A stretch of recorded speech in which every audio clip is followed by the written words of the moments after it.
Donc là, dans cette deuxième vidéo, nous allons nous mettre en situation de match, n'est-ce pas? Avec une défense serrée et avec des accélérations qui vont pouvoir se faire, et du coup en méthode d'entraînement, sous plusieurs formes.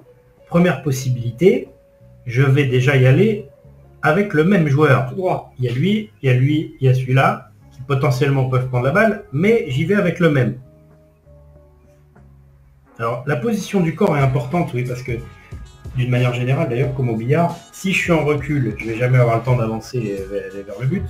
Donc, il faut que ma position de corps au départ, l'appui sur la jambe qui est vers le but, et un peu moins sur la deuxième, et surtout, pas que je sois ni trop en avant, ni trop en arrière. Donc ça, c'est très très important aussi. Pour se donner le maximum de chances de réussir, évidemment.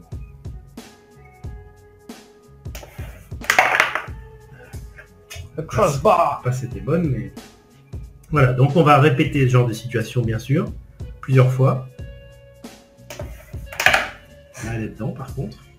De façon à avoir donc ce type de routine dans le match. Alors l'autre possibilité, quand je suis dans cette situation-là, ça va être de la faire une passe, soit à celui-là, de façon à ce que le défenseur soit surpris. Puisqu'on a déjà fait tout à l'heure des exercices avec des passes légèrement diagonales, on va commencer par tester une qui est plus difficile, la plus difficile des deux. Oh! Alors bien sûr, ça va pas marcher à chaque fois, mais là aussi, plus on aura travaillé ça à l'entraînement,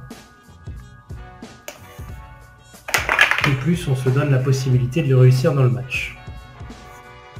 Donc ça, c'est des exercices utiles. Alors il ne faut pas les tenter à chaque fois, évidemment. Voilà. Parce qu'on a quand même un risque de perte de balle, mais plus on s'est entraîné, et moins on a ce risque. Et enfin, celle-ci. Donc ces trois possibilités qu'on va pouvoir faire donc sur des passes quand on est déjà loin de la défense. On va pouvoir également reproduire sur des corners. C'est un peu plus classique, mais on va dire qu'il y a un marquage individuel relativement serré. Toujours déporter un joueur assez loin de ce côté-là, qui va pouvoir reprendre. Donc là, j'ai la possibilité de reprendre de voler avec lui, voire même avec lui. Donc je peux aussi ne pas reprendre de voler, je peux aussi faire simplement la passe, qui va être très bien pour celui-ci. Le défenseur anticipe en général de ce côté-là.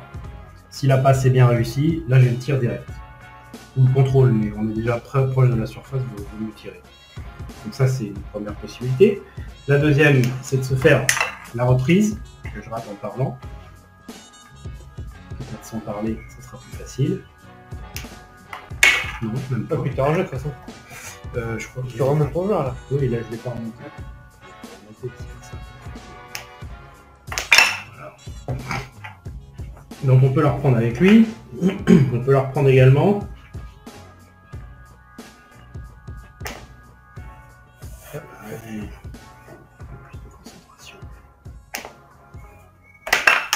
Avec l'autre.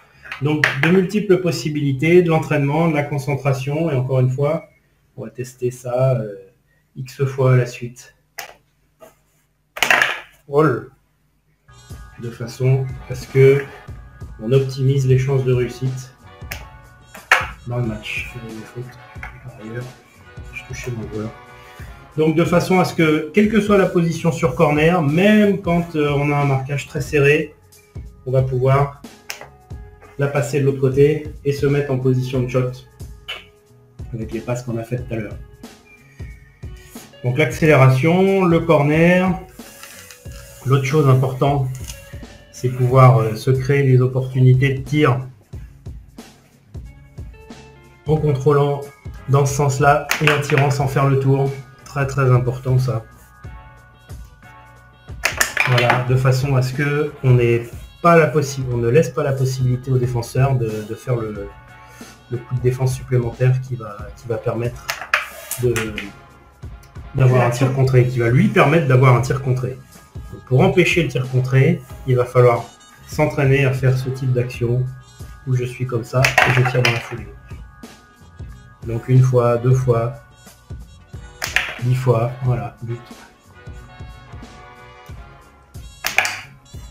Ok, donc tous ces types d'actions qui permettent de donner de la vitesse au jeu, la vitesse étant destinée à éviter le tir contré ou le coup de défense.